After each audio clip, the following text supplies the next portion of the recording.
না না, অন্য রাধিকা তো একে অপরকে পছন্দই করে না, দুজনের মতের মিলই হয় না। না দেখো, যদি রাধিকা আর কর্ণর রিলেশন ওর স্কোপই নেই, তাহলে আমি একটা চান্স নিতে পারি। হ্যাঁ কর্ণ,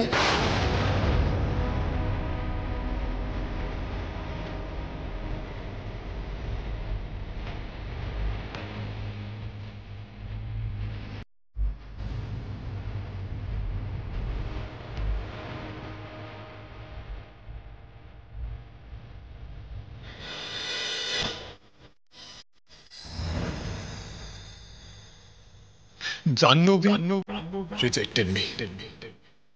না স্যার, আপনি যে তাকে ডিজার্ভ করেন না তা ঠিক নয়, বরং সে আপনাকে ডিজার্ভ করে না। যেই মানুষটা আপনাকে ছেড়ে চলে যাবে তাতে যে তার কতখানি হারানো সেটা সে নিজেও জানে না।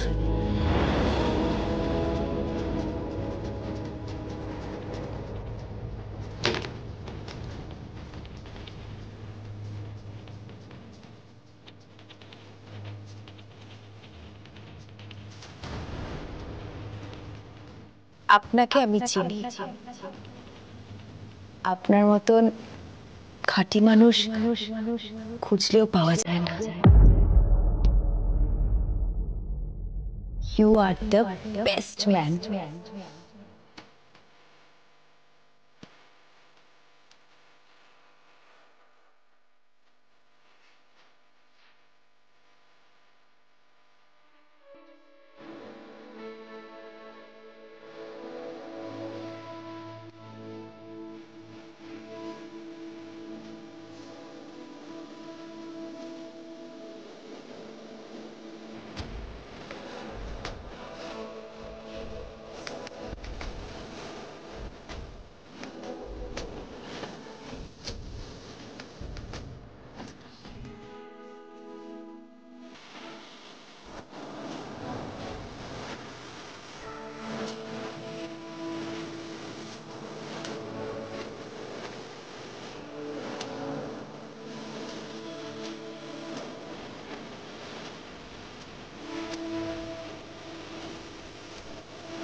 দেখুন স্যার, আপনি যতই তাকান আমি কিন্তু আবার আমার ঘরোয়া টোটকা নিয়ে চলে এসেছি।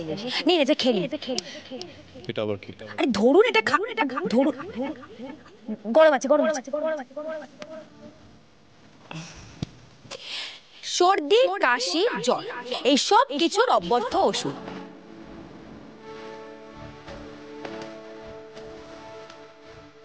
আরে এতদিনে আপনি তো আমাকে জেনেই গেছেন, অত সহজে ছেড়ে দেওয়ার পাত্রী এই রাধিকা মাত্র নয়। আপনার রাগ হলে সেটা আমি। রাধিকা আমার গার্লফ্রেন্ড। আমার চেয়ে রাধিকাকে ভালো কেউ চিনতে পারে না, কেউ না। আমার পছন্দ অপছন্দের ব্যাপারে জয় খুব ভালো করে জানে, because after all he is my best friend. না, আমি আর ভাববো না, আমি রাধিকার কথা আর ভাববো না। I will not let this feeling come back. আমি রাধিকার থেকে দূরে থাকবো।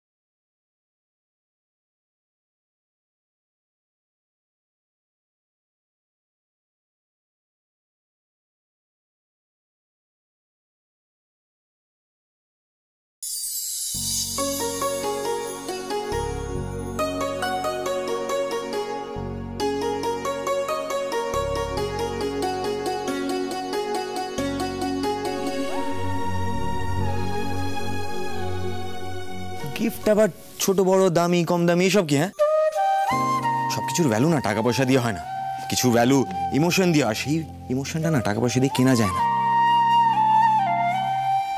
জয়ের ভাবনা চিন্তা একেবারে অন্যরকম। ছেলেটা রাধিকার খুব খেয়ালও রাখে। তাহলে কি রাধিকার জন্য ওই ঠিক? তুমি চিন্তা করো না, রাধিকাকে ভালো রাখার দায়িত্ব এখন থেকে আমার। বলছিস? বলছি। আহা হা হা হা, ওয়াহ ওয়াহ ওয়াহ, এখন ওর মতো সুন্দরী মেয়েকে নিয়ে বেরোলে একটা সলিড ইমপ্রেশন তৈরি হয়। মানে ওকে নিয়ে বেরোলেই না সবাই পেছন থেকে বলে, ওই দেখো দেখো দেখ ছেলেটা গার্লফ্রেন্ডকে দেখ, ওদের ডান দিকে ডান দিকে, আরে ওটা ওটা ওটা ওটা, আরে গার্লফ্রেন্ডকে দেখ, এটা লোকে ভাবে, আমি কি করব? আরে এটা তো ফ্যাক্ট ফ্যাক্ট। আমি না রাধিকার মতো সুন্দরী মেয়েদের কাছে না বারবার হাঁটতে পারি। তুমি একটা জিনিস লক্ষ্য করেছো?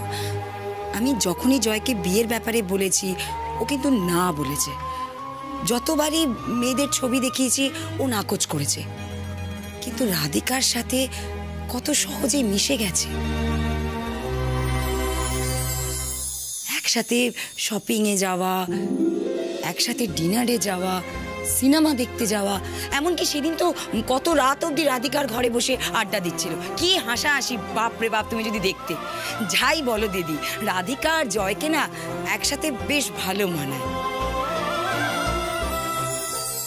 একবার কি রাধিকার সাথে কথা বলে দেখবো? আমি তো সবসময় চেয়েছিলাম রাধিকা এই বাড়িতেই থাকুক, আমার মেয়ে আর আমার বউ হয়ে। তাহলে কি আমার সেই ইচ্ছে এইভাবে পূরণ হবে? জয় সোনালীর ছেলে হলেও ওর মানসিকতা একেবারে অন্য ধরনের।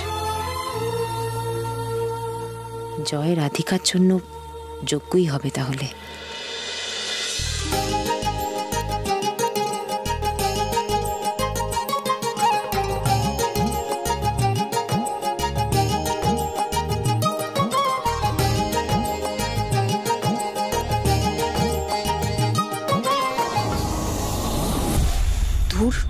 বুঝতেই তো পাচ্ছি না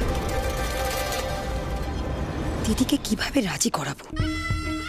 জয়ের সাথে রাধিকার বিয়ের কথাটা বলতেই কিভাবে রিয়্যাক্ট করলো। আমার যদি কখনো তেমন মনে হয় আমি নিজে কথা বলবো। তুমি এখনই এসব নিয়ে আলোচনা করতে যেও না, স্পেশালি ওদের দুজনকে তো কিছুই বলবে না, কেমন? না, সুযোগ বুঝে আর একবার কথাটা বলতেই হবে। আর একবার যদি দিদি রাজি হয়ে যায়, ব্যাস।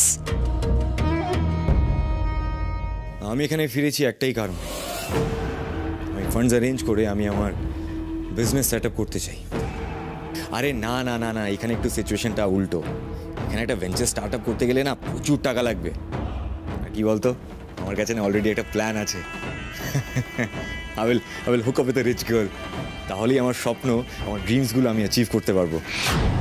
আরে দেখ দেখ দেখ, কলকাতায় মেয়েদের অভাব নেই, কিন্তু কি বলতো, ওই ইউএস গার্লফ্রেন্ডসদের না আমি খুব মিস করি, জানিস তো, স্পেশালি প্যাম। কি সুন্দর ছিল না প্যাম? আরে ওদের সাথে night outs, long drives, parties,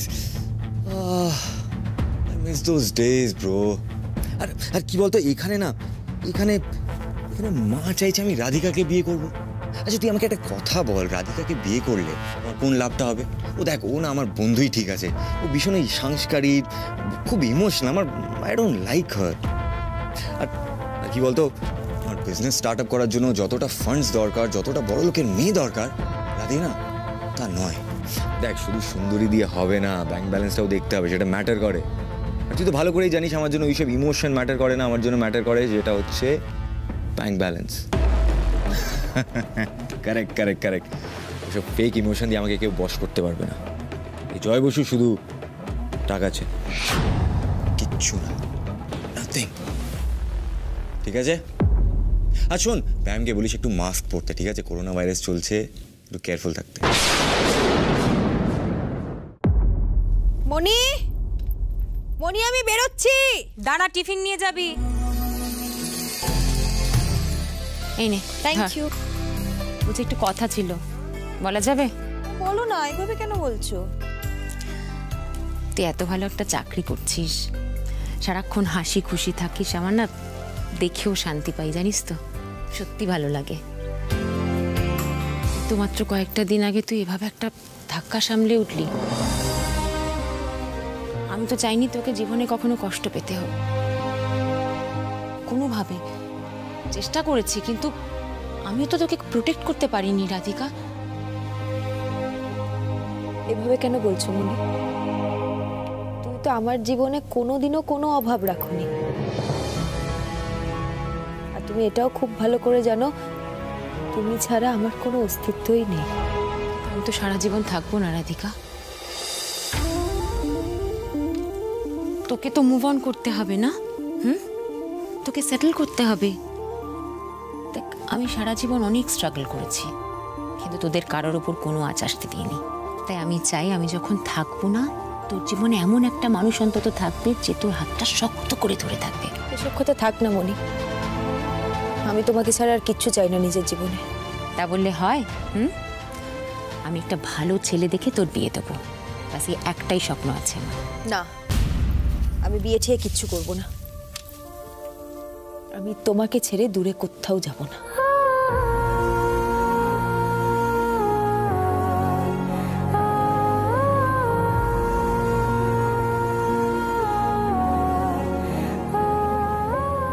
আসি। এই শোন শোন শোন, দেখি, আমি জানি আমরা কেউ কাউকে ছেড়ে থাকতে পারবো না, তাই আমি ভাবছি যে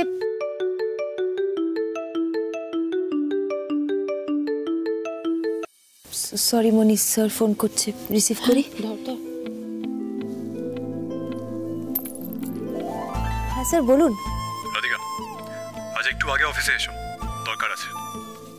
আগে অফিসে আসবো? আচ্ছা আমি আসছি।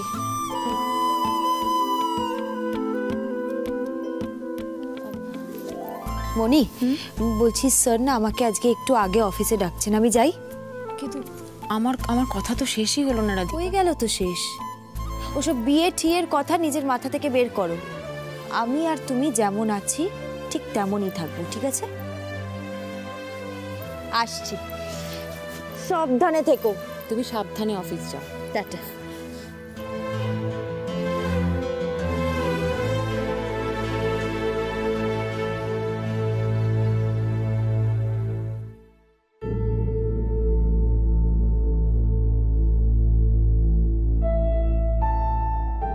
আমি বিয়ে ঠিয়ে কিচ্ছু করব না। আমি তোমাকে ছেড়ে দূরে কোথাও যাব না।